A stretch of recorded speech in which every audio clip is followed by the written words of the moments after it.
မေးစားတာအဆင်ပြေလားမေး ဒါကျမသမီးလေးလေ မေးစားတာအဆင်ပြေလား ဖေရတော့မရှိဘူးဟိုဖေရတော့ဟိုကလေ ဖေးဟိုတိုက် ဖေနဲ့ကွဲသွားတယ် တိုက်ချ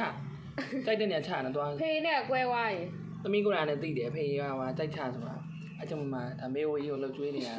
မေဝေးဒီမှာထမိန်နာမနိုင်ဘူးဒါပဲနော်မေဦးဒါကအနောက်မှာအမလာပြီလေအမကကြတော့ဟိုကြက်တော့ဒီညသူရှိသေးတယ်ဒီညသွားမှာ ဒီညမသွားတော့ဘူးဒီနေ့ခေါ်မဲ့သူရှိ ဒီနေ့ခေါ်လို့ရှိတယ်အားကြောင့်မို့ညသူဟိုအစ်စ်နဲ့သွားမှာ အစ်စ်လည်းမရှိသေးဘူး အဲ့ဒါတို့ရဲ့အားလုံးရဲ့အမေက ကိုကြီးတော့ရှာပေးကိုကြီးတရားတော့ကိုကြီးတရားတော့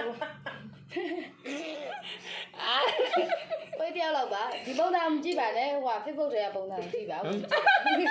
ပြည်နေဝင်ကြည့်တာ သိချင်ဝင်ကြည့်ပါ TikTok တော့ဘာဟို link ချပေးထားမယ် Telegram မှာလည်းရှိပါတယ် တော်တော်လေး ဒီပုံစံမကြည့်ပါနဲ့ မအမေတို့အာတာမီတို့တာမီတာမီဒါပြောနေမှာအမေက ငါပုံစံယူလိုက်ငါတုံးလေး ကောင်းမှသမင်းတီးပြီးသေးရမယ် တာမီရမ်းပြောနေကြတာလေတာမီတာအဖေကတော့မသိပါတာမီတာ ပေးနေတော့ကွာပြောနေတယ် ဖေနဲ့ကွယ်တာမီ ဖေနဲ့ကွဲသွားရင်လေသူ့ဖေနဲ့ တောင်းရလုံးကဟိုပါနော် သူ့ဖေနဲ့ကွဲသွားမှကြာသေးဘူးဖေကဖောက်ပြန်လို့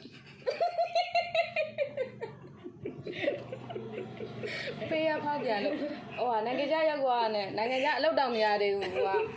ကမရပုံဟိုဒီတော့မိုင်းတင်းမှာတင်းလာတာနဲ့ဗာနဲ့အားနဲ့ကွဲပလိုက်တာမထူးတော့ဘူးလေကွဲရမယ်တူကတော့မထူးတော့ဘူးကွဲပလိုက်ပြီ အမေပြောရင်နေထားတယ်ရင်နဲ့ထားတယ်ပြောတယ်မင်းရ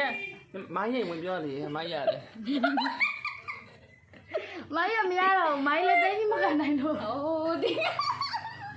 ဟိုင်းအော်ဒီဘက်မှာလဲ နည်းနည်းနှမ်းတယ်တာမီကဟိုတောင်းလာတာ